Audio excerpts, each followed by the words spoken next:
창세기를 자세히 들여다보지 않지만 믿음의 타향살이를 살아가고 있는 사람들의 그 상황들을 좀 맥상황 저희가 보면서 가고 있는데요. 그동안 아브라함의 이야기를 조금 봤습니다.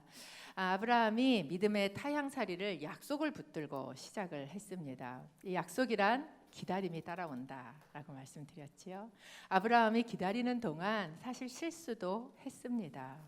그런데 하나님의 사람의 실수는요, 실수로 끝나지 않아요.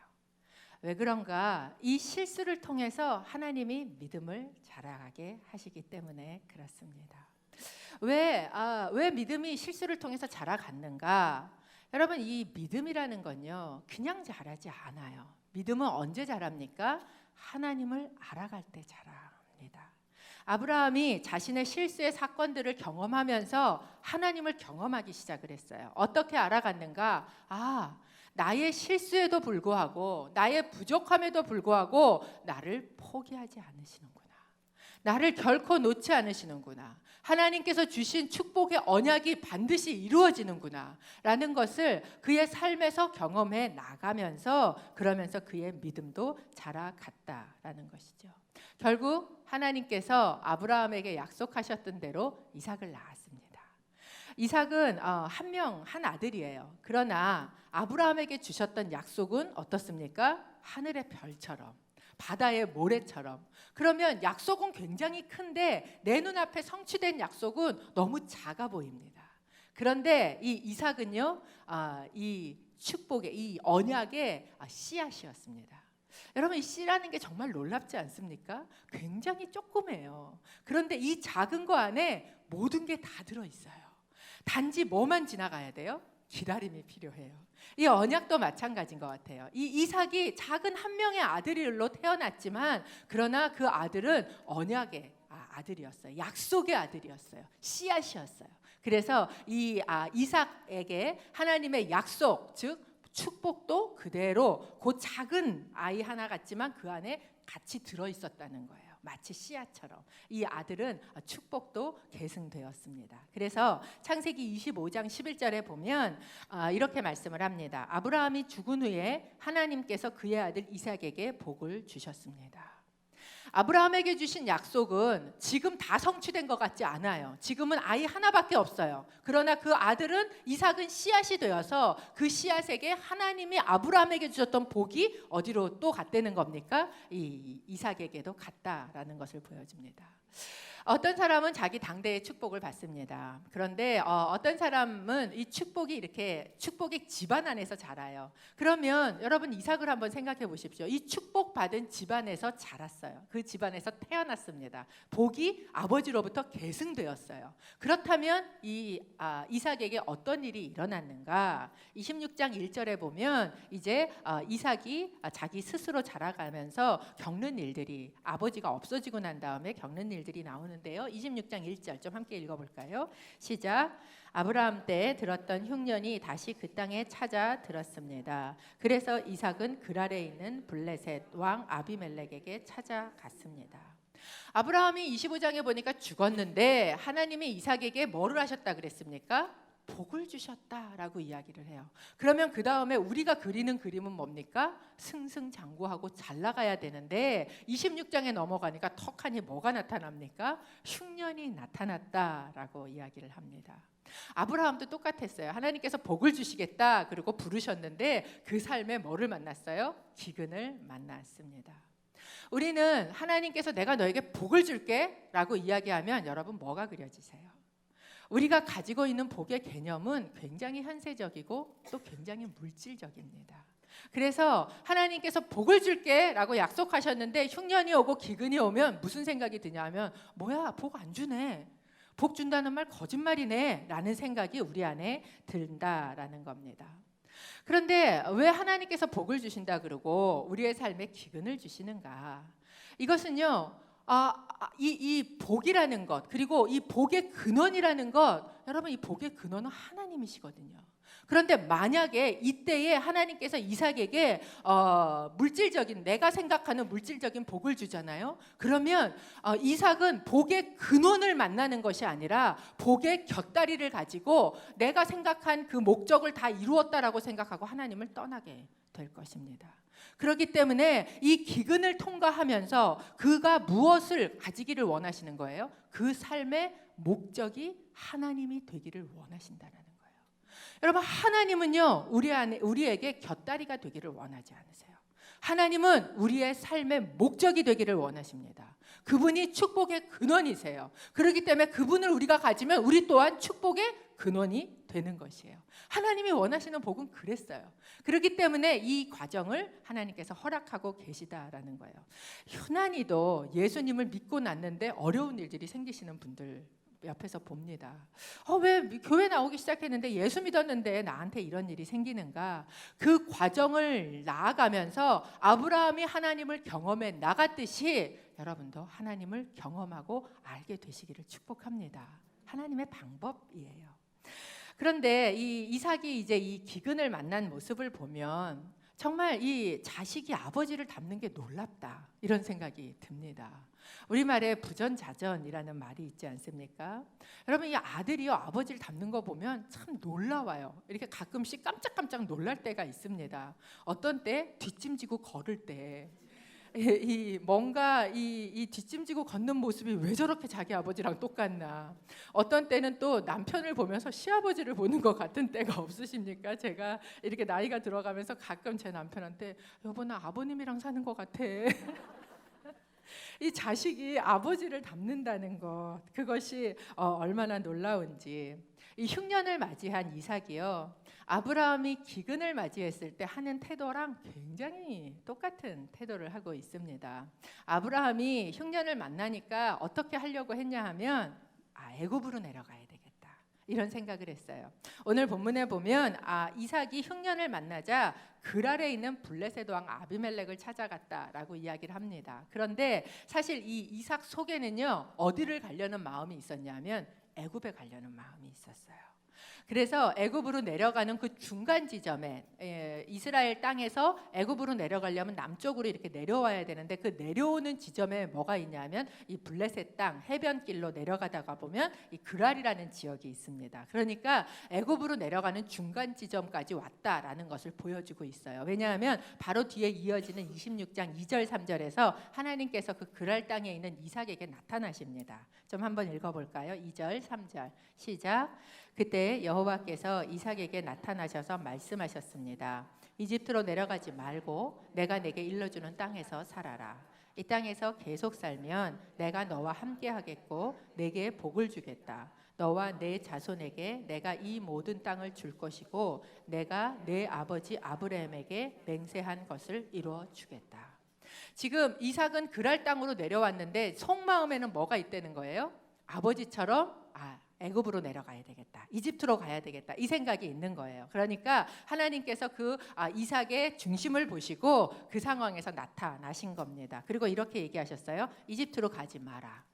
내가 내게 지시하는 땅, 내가 너에게 일러주는 그 땅에서 살아라 라고 말씀하고 계신다는 거예요. 그리고 그 땅에서 네가 계속 살면, 우리말에 보면 이 땅에서 계속 살면으로 번역이 돼 있지만 원문을 보면 앞에 얘기한 하나님이 지시하신 그 땅, 알려주신 그 땅에서 네가 계속 살면 내가 너와 함께 하겠고 내게 복을 주고 아브라함에게 맹세한 모든 것을 내가 너에게 지켜주겠다. 너는 두려워하지 말아라 라고 말씀하셨다라는 거예요.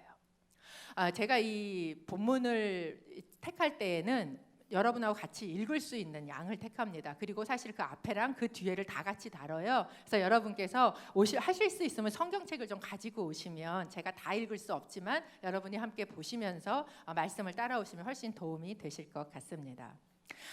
하나님께서 이삭이 이집트로 내려가는 걸 막으셨어요. 가지마. 내가 너에게 지시하는 그 땅. 그 땅이 어디입니까? 아브라함에게 지시하셨던 그 땅이에요. 그 땅은 가나안 땅이었고 그 땅에서 있다가 그 땅에 기근이 들었을지라도 네가 그 땅에 살아라고 하나님께서 이야기를 하셨어요. 그 다음에 보면 6절에 그래서 그 땅 그랄에 머물렀습니다라고 이야기를 합니다. 그러니까 이삭이요 이집트로 내려가지는 않았어요. 그런데 그 땅 하나님이 얘기하신 그 땅으로 다시 돌아가지도 않았어요. 그랄 땅에 그냥 머물러 있었다라는 겁니다. 이삭은요 온전한 순종을 지금 하고 있지 않습니다. 절반의 순종을 하고 있어요. 하나님의 사람이 하나님께 절반만 순종할 때, 온전한 순종을 하지 않고 한 반만 걸치고, 아까 우리 예배도 걸치는 예배 하지 말고 푹 담그십시오 이렇게 이야기를 했는데, 순종도 그 말씀 안에 푹 담그지 않고 한 반만 걸쳐 있을 때 그 사람에게 어떤 일이 일어나는가? 수치를 당하는 일이 일어납니다. 왜냐하면 실수를 하기 때문에 그렇습니다. 여러분, 제가 지난주에 이 실수란 언제 하는가? 하던 대로 하면 실수한다. 제가 이렇게 말씀을 드렸어요. 아브라함도 자기가 하던 대로 했어요. 이 이삭도 지금 뭡니까? 부모 때부터 하던 대로 하고 있어요. 그러다 보니까 이 아비멜렉한테 어떤 실수를 하게 되는가? 아버지가 했던 실수를 고스란히 똑같이 하고 있는 것을 보게 된다라는 거예요. 이 실수는요, 사실 보면 아브라함 때의 한 실수는 이 이삭이 태어나기도 전에 한 실수예요. 그러니까 보고 배운 실수가 아닙니다. 그런데 태어나기도 전에 아브라함이 했던 그 실수를 어떻게 이삭이 이렇게 똑같이 부인을 아내를 자기 누이 동생이라고 이야기하면서 이런 똑같은 거짓말과 똑같은 실수를 하게 될까? 저희가 다 읽지 않지만 7절에 보면 무슨 얘기가 나오냐면 이렇게 얘기를 합니다. 그 이제 아비멜렉이 왜 네가 그 거짓말을 했는데 그 거짓말이 들키지 않습니까? 둘이 부부로 있는 모습을 보고 난 다음에 왜 그렇게 했냐라고 하니까 이삭이 리브가를 제 아내입니다라고 말하기를 두려워했습니다. 라고 이야기를 해요. 두려움이 있었던 거예요. 아브라함 안에도 그 실수에 두려움이 있었어요. 이삭 안에도 동일한 두려움이 있었습니다. 그리고 그 두려움 때문에 동일한 실수를 하고 있다라는 것을 보여주게 되지요. 여러분, 가정 안에도 제가 보면 내려오는 두려움들이 있어요. 만약에 이 가정에 암으로 죽은 사람들이 여러 명이 나오기 시작을 하잖아요. 그러면 이 가정 안에 이 암에 대한 아니면 건강에 대한 이 두려움이 계승돼서 내려옵니다. 그래서 조금만 그러면 또 암 아니야? 이런 생각이 이 안에 드는 거예요. 이 집안에 만약에 이렇게 이혼을 하거나 이런 일들이 일어나면 계속해서 그 사람 안에 두려움이 있어요. 뭐가 있습니까? 이거 가정이 또 이혼하는 거 아니야? 아니면 이 중독이 있었으면 어떤 일들이 일어날 때 이런 생각을 합니다. 이거 또 중독으로 가는 거 아니야? 이런 이 두려움이 우리를 붙잡고 가게 된다라는 것입니다. 그런데 제가 이 시간에 선포하기는 우리 안에 있었던 이런 두려움들, 그래서 이렇게 내려오는 이 두려움들이 우리 대에서 해결되기를 주님의 이름으로 축복합니다. 끊어지도록 그것이 우리 대에서. 이삭이요 거짓말, 그 두려움 때문에 거짓말을 했어요. 똑같은 거짓말을 했습니다. 그런데 그게요 거짓말하고 들통이 나버려요. 보이게 돼요. 제가 보면 이 들통나는 것도 은혜더라고요.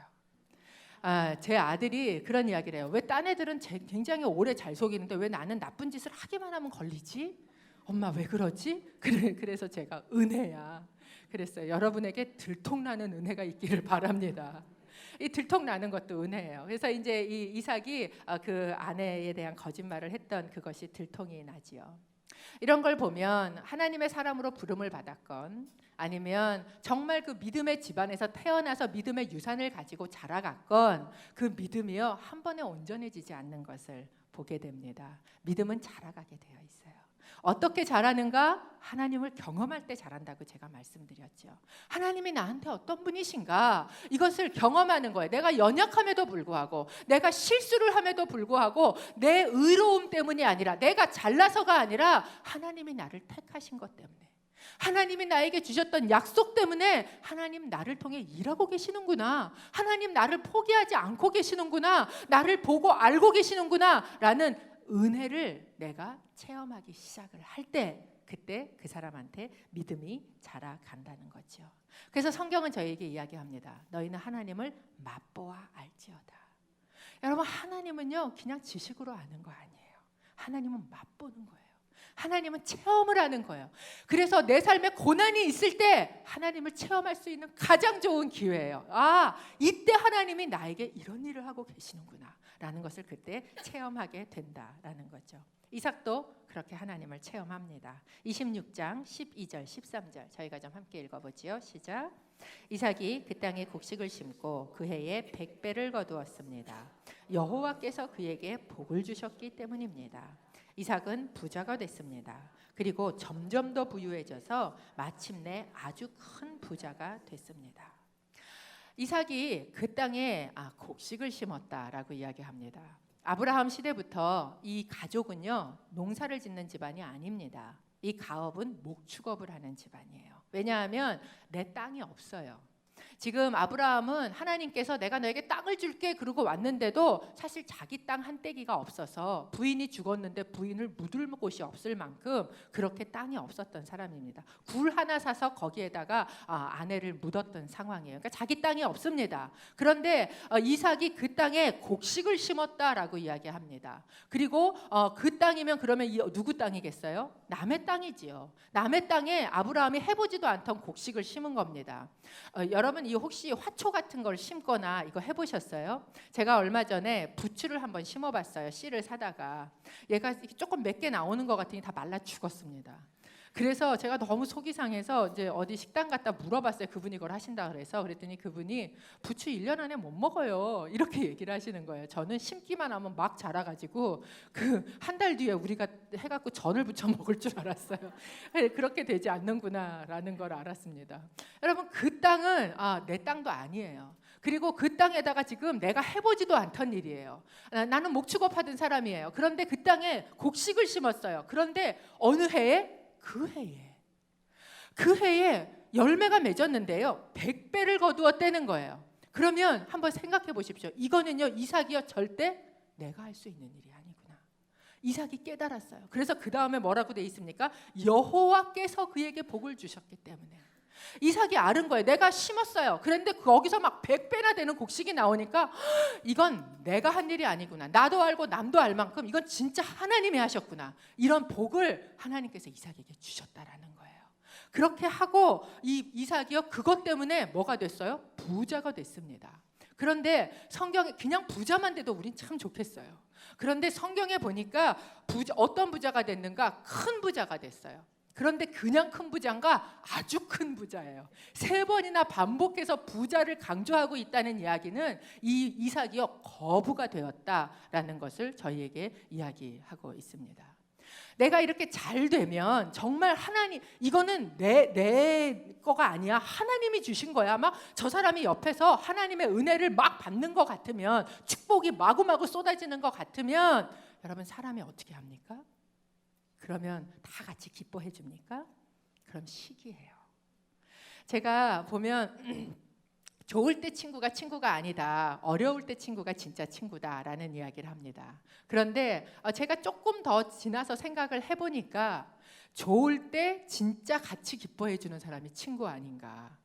내가 어려울 때 너 참 힘들다. 너 참 안 됐다. 그리고 옆에 있어줄 수 있어요. 근데 내가 말도 안 되는 하나님의 축복이 나한테 막 쏟아지기 시작할 때 그걸 정말 같이 기뻐해 줄 수 있는 사람이라면 여러분 그건 진짜 친구인 것 같습니다. 이 아비멜렉이 이삭이 갔을 때 호의적이었어요. 잘했어요. 그랬는데 지금 이런 상황이 되니까 그 사람들이 이 이삭을 시기했다라고 이야기를 합니다. 26장 14절입니다. 함께 읽어보죠. 시작. 그가 양떼와 가축과 종들을 많이 거느리게 되자 블레셋 사람들이 그를 시기했습니다. 곡식이 잘 되고 그 해에 돈이 많이 생기니까 그것으로 이삭이 뭐 했어요? 자기는 목축업 하던 사람이니까 양떼를 더 많이 사게 되고 그러면서 그걸 돌볼 사람들을 더 많이 고용하게 되고 점점 비즈니스가 커지고 그러면서 굉장히 큰 거부가 되었다라는 겁니다.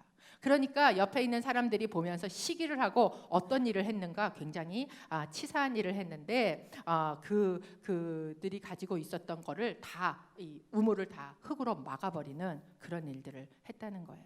그러면 이런 일들을 했는데 거기에다가 아비멜렉이 이삭에게 뭐라고 이야기하냐면 이렇게 얘기합니다. 16절 함께 읽어보지요. 시작. 아비멜렉이 이삭에게 말했습니다. 우리를 떠나가라. 네가 너무 강해져서 우리가 감당할 수가 없다. 처음엔 호의적이던 아비멜렉이요, 내쫓아버립니다. 그 땅에다가 곡식을 심었어요. 여러분, 이 땅 하나를 곡식을 심을 수 있도록 밭을 만들거나 또는 논을 만들려면요 굉장히 수고가 걸립니다. 그래서 그 땅을 다 일궈서 개간해서 이제 다 만들어서 한 해 수확을 하고 났더니 그 다음에 뭐라 그래요? 쫓아버리는 게 아비멜렉의 모습이었다라는 겁니다. 그러면 사람의 호의는요 상당히 제한적입니다. 제가 이 미국에 와서 비즈니스를 하시는 분들을 이렇게 만나면서 사실 그런 모습들을 좀 보게 돼요. 처음에 와서 좀 힘들고 어려울 때는 굉장히 막 호의적이고 도와주고 너 뭐 불편한 거 없니? May I help you? 막 이러면서 이렇게 도와주는데 이게 좀 잘 되고 조금 올라가면 이 사회가 어느 순간서부터 이렇게 조금 누르기 시작을 하고 그리고 말도 안 되게 그것을 뺏어가고 이러는 것들을 경험하는 그런 사람들도 제가 만나게 됩니다. 여러분, 사회라는 게 사실 그렇지 않습니까? 내가 잘 되면 경계하고 시기하고 그것을 빼앗아 버리는 경우들이 있습니다. 결국 이 그랄 평야에서 농사를 짓고 목축업을 하고 있던 이 이삭은요 거기에서 또 뭐해요? 땅을 다 뺏겨버려요. 내 거야, 너 나가. 그러니까 거기에서 나와서 어디로 가냐면 산 골짜기로 이삭이 들어가게 되었다라는 것입니다.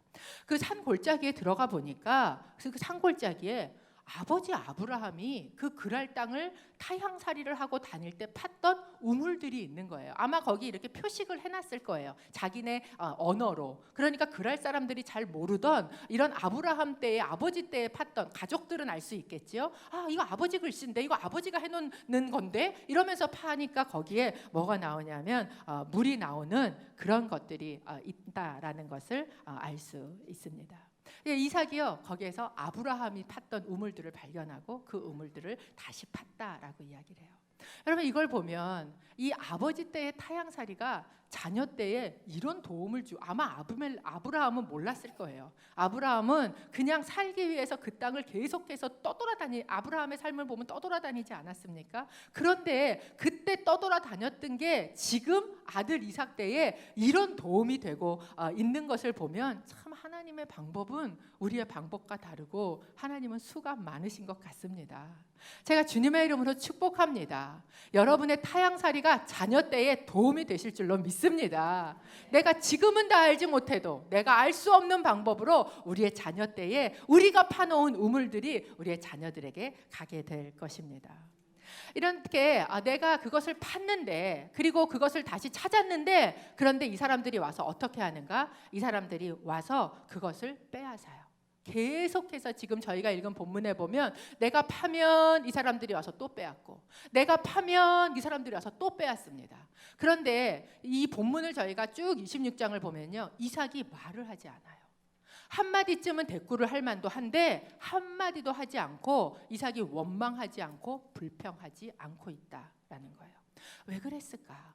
왜 이삭은 억울하고 뺏기면 화나지 않습니까? 내가 그거 파느라고 힘들었는데. 그런데 그렇게 하고 있지 않아요.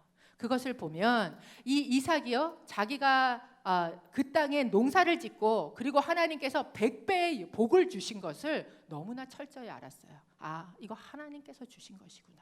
이거 내가 은혜로 받은 것이구나. 내가 잘해서 받은 거 아니고 하나님께서 나를 택하셔서 그냥 나에게 하나님이 부어주시는 거구나. 여러분, 진짜 하나님께서 축복하셨다는 것을 믿는 사람은요 굉장히 온유합니다. 굉장히 너그러워요. 그거 가지고 아둥바둥 치사하게 다투고 계산하고 싸우지 않아요. 왜? 어차피 그거 내가 한 거 아니에요. 어차피 하나님 주신 거예요. 이게 바로 이삭이 축복받은 자로 저희에게 보여주고 있는 모습이에요. 어디까지 이삭이 온유한가? 19절, 20절 저희가 좀 함께 읽어보겠습니다. 시작. 이삭의 종들이 골짜기를 파다가 신선한 물이 나오는 샘을 발견했습니다. 그런데 그랄의 양치기들이 이삭의 양치들과 싸우면서 말했습니다. 이 물은 우리 것이다. 이 때문에 이삭은 그 우물을 에색이라고 불렀습니다. 그들이 이삭과 싸웠기 때문입니다. 21절 저희가 또 같이 읽어봅니다. 시작. 이삭의 종들이 다른 우물을 팠는데 그랄의 양치기들과 다시 그 우물 때문에 싸웠습니다. 그래서 이삭은 그 우물을 신나라고 불렀습니다. 여러분, 지금 이삭이요, 우물을 파면 사람들이 와서 이 우물은 우리 땅일 거니까 우리 거야. 그러면 그것을 또 지금 땅도 놓고 나왔는데 우물도 와서 뺏으면 그냥 그 이름 하나 붙이고 아무 말도 안 하고 또 옮겨가서 또 파요. 그러니까 그곳에서 또 물이 나와요. 그러니까 또 찾아와서 뭐라, 이거 또 우리 거야. 그러니까 마치 비즈니스를 하기만 하면 와서 또 뺏고 하는 것처럼 계속해서 이것을 뺏기면서 이삭이 가고 있는데 아무 말도 하고 있지 않다라는 겁니다. 이삭을 보면 아마 수맥 발견하는 은사가 있었나? 이런 생각이 들 만큼 가기만 하면, 가서 파기만 하면 계속해서 물이 나와요. 여러분, 이 이스라엘 땅은요, 물이 너무나 귀한 땅입니다. 그리고 당시에 이 우물이라는 것은 마치 무슨 큰 하나의 그 기업처럼 아주 이 땅에선 생명줄과 같은 게 바로 이 우물이었습니다. 그런데 거기에서 빼앗으면 또 파고 빼앗으면 또 파고 그러고 계속해서 그 물을 파면서 가고 있는 이삭의 모습을 봅니다. 어떻게 보면 굉장히 바보같이 보이는 모습이에요. 여러분, 세상 사람은 그렇지 않습니까? 야, 네가 할 소리는 해야 돼. 너 계속 그렇게 믿는 사람이라고 그런 식으로 하면 사람들이 너 우습게 알아. 너 바본 줄 알아. 그러니까 싸워서 뺏어야 돼. 세상은 그래 라고 우리에게 이야기를 합니다. 그런데 이삭이요, 어떻게 보면 정말 바보처럼 이것을 또 놓고 또 가고 또 놓고 또 가고 그렇게 하고 있다라는 거예요. 어떻게 그렇게 할 수 있었을까? 여러분, 22절 함께 읽어보겠습니다. 시작. 이삭이 그곳에서 옮겨 또 다른 우물을 팠습니다. 이번에는 아무도 싸움을 걸어오지 않았습니다. 그래서 이삭이 이제 여호와께서 우리 자리를 넓게 하셨으니 우리가 이 땅에서 번성할 것이다 하며 그 우물의 이름을 르호봇이라고 했습니다. 계속해서 뺏기면 또 따는데 뺏기면 또 따른데 이렇게 아무 소리 안 하고 옆에서 보면 종들이 그럴 거 아니에요. 우리 주인 바보 아니야? 이렇게 얘기하는데 그러고 가던 이 이삭이 마지막에 아무도 싸움을 걸어오지 않는 곳에 가서 드디어 입을 열어요. 그런데 입을 열면서 이삭이 하는 첫 마디가 무엇입니까? 여호와가 이 삶의 주어가 되고 있어요. 어떻게 내가 억울하고 내가 시기를 당하고 말도 안 되는 이런 일들을 이렇게 나한테 하는 것을 보면서 그 시기를 하는 사람들에게 이렇게 온유한 모습일 수 있는가? 이렇게 너그러운 모습일 수 있는가? 내 삶에 복을 주시는 분은 여호와 하나님이시라는 것을 믿는 거예요. 하나님이 보고 계셔. 하나님이 알고 계셔. 그분이 주실 수 있어. 그걸 믿으니까 이 이삭이요, 안에 뭐가 있어요? 뺏기면 뺏길수록 점점 더 배짱이 생겨요. 어떤 생각이었을까요? 뺏어봐. 또 파면 또 나와. 여러분, 우리가요, 하나님을 믿는다는 게 뭐예요? 이런 배짱이 있는 거예요. 세상에서 네가 나한테 악을 행해? 나는 너한테 선을 갚을 거야. 그리고 나는 또 다른 데 갈 거야. 그렇지만 그 가운데 누가 계셔요? 여호와께서 일하셔요. 여호와께서 보고 계시고, 여호와께서 알고 계시고, 여호와께서 일하고 계시고, 여호와께서 주실 거야. 이것이 이삭이 했던 고백이에요. 왜? 말도 안 되는 복을 하나님이 주시는 거 봤거든요. 경험했거든요. 그러니까 그 다음에 그걸 다 뺏기는 것 같아도 오케이. 왜? 그 땅이 내 목적이 아니었어요. 그 땅에서 뭔가, 그 우물에서 뭔가를 얻는 게 내 목적이 아니었어요. 나한테 뭐가 있어요? 근원이 계셔요. 복의 근원이 계셔요. 그러니까 그분이 딴 데로 옮겨가도 거기서 또 나올 수 있는 거예요. 여러분, 이게 믿는 자예요. 믿는 자에게 능치 못하심이 없느니라. 왜? 근원이 나한테 계시거든요. 여러분의 삶에 복의 근원이 함께 하시기를 축복합니다. 여러분의 삶에 능력의 근원이 함께 하시기를 축복해요. 그것이 우리가 믿는 것이다 라는 것입니다. 이렇게 여호와께서 나하고 함께 계시는구나, 하나님이 나랑 계시는구나 라는 고백을 하고 난 다음에 그 다음에 이삭이요, 자기가 반만 순종했던 데서 온전한 순종으로 자리로 옮겨갑니다. 23절, 24절, 25절 저희가 좀 함께 읽겠습니다. 시작. 거기에서 이삭이 브엘세바로 올라갔습니다.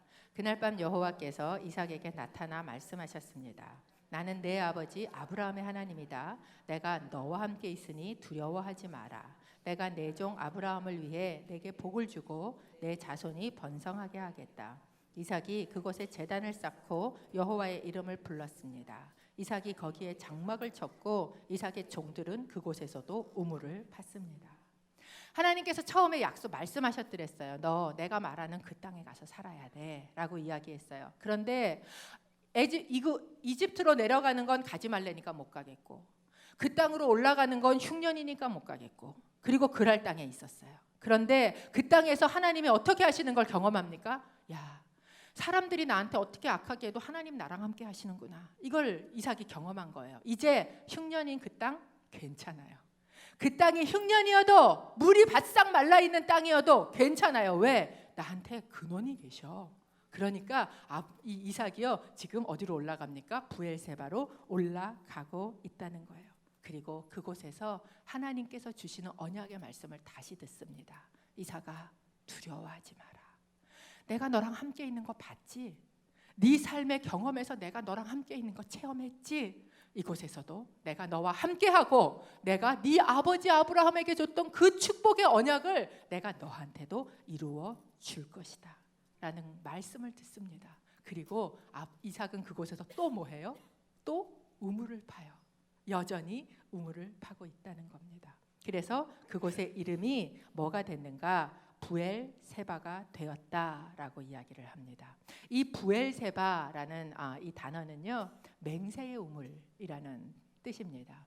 왜 부엘세바가 맹세의 우물이 되었는가 하는 것이 그 다음 저희가 읽진 않지만 26장 그 뒤에 부분에 나와요. 왜냐하면 이렇게 내가 해코지를 또 하고 내가 해코지를 또 하고 계속해서 뺐는데 희한하게 얘가 가면 거기에서 물이 나오는 거예요. 우리는 아무리 파도 안 나오는데 물이 또 나오고 물이 또 나오는 걸 보면서 이 아비멜렉과 블레셋 사람들이 어떻게 생각했냐면 이런 생각을 했어요. 진짜 얘가 하나님과 함께 있구나. 진짜 얘가 하나님한테 복 받은 사람이구나. 그러니까 찾아옵니다. 아비멜렉이 그 골짜기까지 찾아와 골짜기를 지나서 이 부엘세바까지 올라와요. 하나님하고 함께 있는 사람을 내가 너무 함부로 해서 보냈구나. 나중에 나한테 해코지를 하면 어떡하지? 이런 겁이 덜컥 나니까 부엘세바까지 아비멜렉이 찾아옵니다. 그리고 이야기를 해요. 나랑 같이 언약 맺자. 너 나한테 약속해줘. 나 안 친다고. 내가 보니까 너는 진짜 하나님이 함께하는 사람이야. 여러분 우리의 삶에 이 정도는 나타나야 되지 않습니까? 우리가 가면 야 진짜 너랑 하나님이 함께 있구나. 하나님이 진짜 너한테 복 주는 사람이구나. 내가 너한테 이렇게 나쁘게 했는데 너 나한테 어떻게 이렇게 온유하게 대하냐? 너 내가 이렇게 악을 행했는데 너 나한테 어떻게 이렇게 선을 행하냐? 너 진짜 하나님이랑 함께 있구나.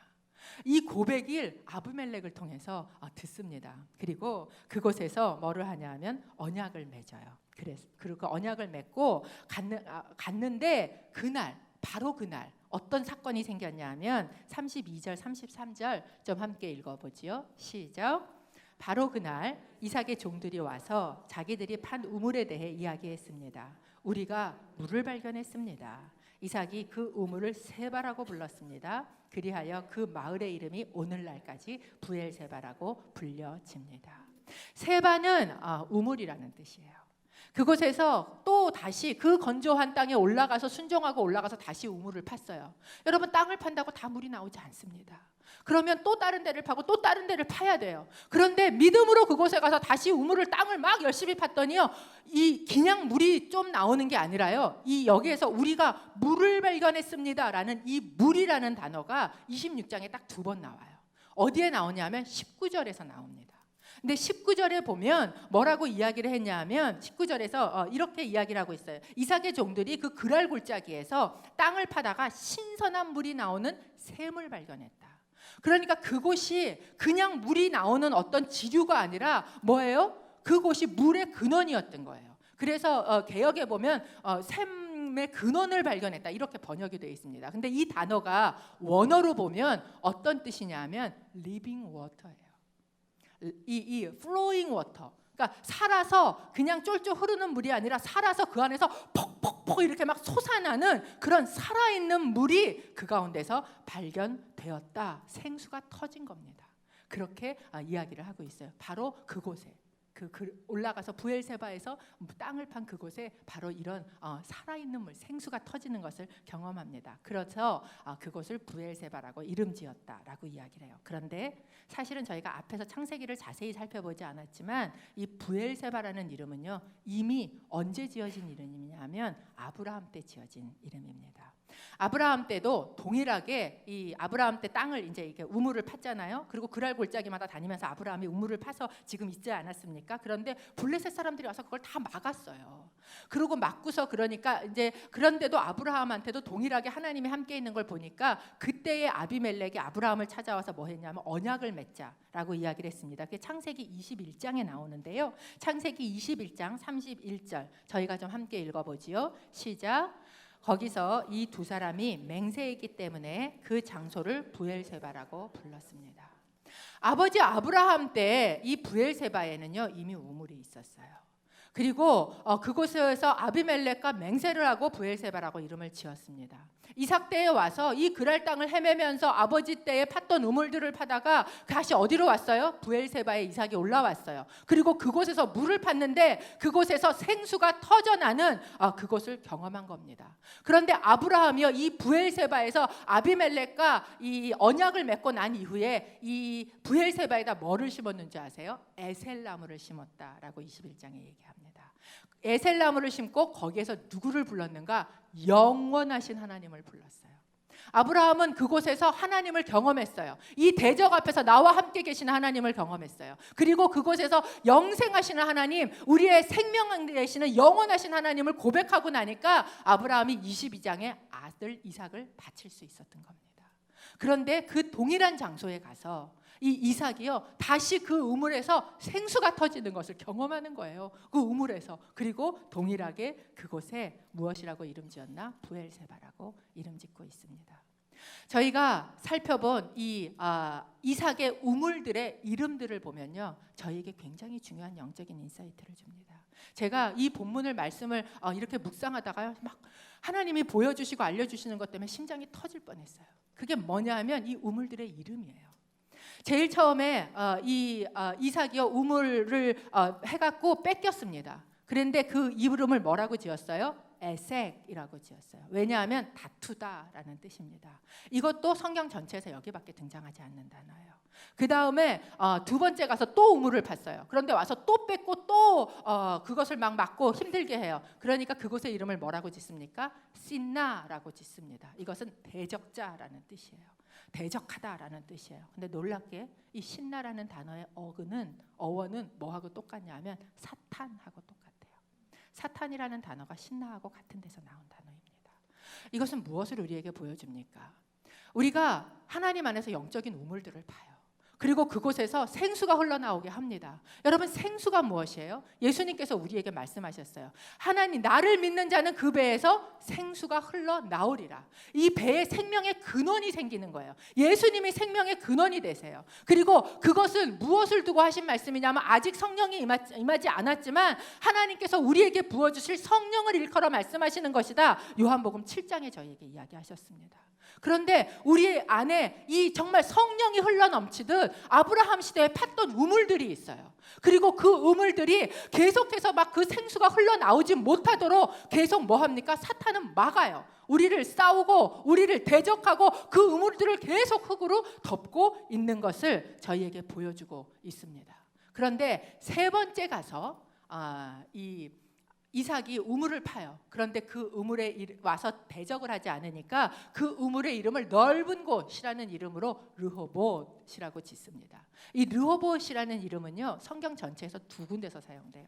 여기에서 한 번 사용되고 한 번 사용된 게 어디냐면 창세기 10장 11절이에요. 거기 그 어디에서 사용되냐면 니므롯이라는 사람이 자기의 땅을 막 이렇게 가지고 있었는데 그 땅을 가진 니느웨와 뭐 갈라와 이런 땅 중에 하나가 르호보딜이라고 이야기하는 르호봇하고 일이라는 접미사가 붙어서 사용되는 그런 단어입니다. 이것은 무엇을 저희에게 보여줍니까? 여러분 니므롯은요 하나님을 대적했던 사람이에요. 세상은요, 하나님이 일하시고 역사하시는 것을 반드시 대적합니다. 만약에 교회가 축복을 받고 교회가 영적인 축복이 흘러넘치면 사단이 그걸 보고 박수치지 않아요. 영적인 전쟁이 있어요. 와서 뺏고 와서 덮어버리고 흙으로 덮어서 거기서 더 이상 이 우물이 터지지 못하도록 만드는 것이 사단이 역사하고 있는 것이라는 거예요. 그런데 이 이삭이요, 계속해서 뭐를 합니까? 계속 우물을 파요. 한두 번 뺏기면 포기할 만도 하잖아요. 에이, 나 이제 안 해야지 할 만도 하잖아요. 그런데 뭐를 합니까? 계속 땅을 파는 수고를 하는 거예요. 또 파고 또 파고 또 파요. 그런데 그렇게 팔 때마다 하나님께서 약속하신 성령을 부어주시듯 그곳에서 우물이 터지고 있는 것을 저희에게 보여주고 있다는 거예요. 저는 이 말씀이 우리 시대에 하나님께서 선포해 주시는 말씀임을 믿습니다. 여러분, 우리 아브라함 시대에 있었던 영적인 부흥이 있었던 것처럼 여러분, 우리 시대에도 100년 전에 바로 멀지 않은 이곳에 영적인 대부흥이 있었어요. 마치 우물에서 샘수가 터지듯이 부흥이 있었어요. 어디 있었습니까? 영국 웨일즈에요. 대부흥이 있었어요. 20세기 초에. 여기서 1시간만 가는 거리에 있는 아주사 거리에 성령의 부흥이 있었어요. 마치 생수가 터져서 흘러서 넘치듯이 성령이 움직이는 일들이 있었어요. 평양에 그 100년, 바로 100년 전에 평양 땅에요, 그 대부흥의 역사들이 있었어요. 생수가 터지듯이. 그런데 여러분, 이 100년 동안 지금 사단이요, 그걸 다 엎었어요. 흙으로 다 덮었어요. 더 이상 우물물이 터지지 못하게 했어요. 그러면 여러분, 우리는 그냥 있어야 됩니까? 말라 비틀어진 채로 그냥 있어야 됩니까? 아니라는 거예요. 그 우물을 다시 팔아 라고 저희에게 오늘 명령하고 계시는 줄로 믿습니다. 우리가 그 우물을 팔 때 그 다음 세대에, 그 이삭의 세대에 하나님께서 그 우물물을 터쳐 주실 줄로 믿습니다. 예수 세대가 일어날 거예요. 여러분, 이삭이라는 존재가 어떤 존재입니까? 이름 자체도 그렇고요, 독생자인 것도 그렇고요, 죽기까지 순종한 것도 그렇고 온전하게 예수님의 모습을 보여주세요. 우리 예수님이 얼마나 온유하신 분이에요. 악을 악으로 갚지 않으신 분이에요. 죽이면 죽기까지 순종하신 분이에요. 그렇게 하신 그분의 온유하심 안에 우리는 계속해서 이삭의 종들이 우물을 파듯이 여러분, 예수의 종들은요, 그 전 세대에 팠던 우물을 파야 한다는 거예요. 우리에게 오늘 하나님께서 주시는 명령이 아닌가 싶습니다. 여러분, 삶 가운데 하나님이 파셨던 우물 있지 않습니까? 그때는 거기에서 생수가 흘러나오듯이 내 삶의 영적인 막 그 갈급함이 채워지고 충만하고 성령이 춤추시던 그 우물이 여러분 삶 가운데 있지 않았어요? 사단이 와서 다 덮어버렸잖아요. 이 시대의 교회도 마찬가지예요. 다 덮어버렸어요. 그래서 이제 더 이상 거기서 우물이 나오지 않으면 여러분, 우리는 무엇을 하고 있어야 됩니까? 우리의 다음 세대를 위해서 여러분, 예수 안에서 그 우물을 다시 파시기를 원합니다. 이삭의 종들이 우물을 팠던 것처럼 여러분, 우리 안에 그 우물을 다시 팔 때 하나님께서 우리의 삶 가운데 르호봇, 이 넓은 땅, 하나님을 대적한 니므롯의 땅들을 다시 되찾게 하는, 그 땅들을 다시 하나님의 땅으로 만드는 하나님의 역사가 일어날 줄로 믿습니다.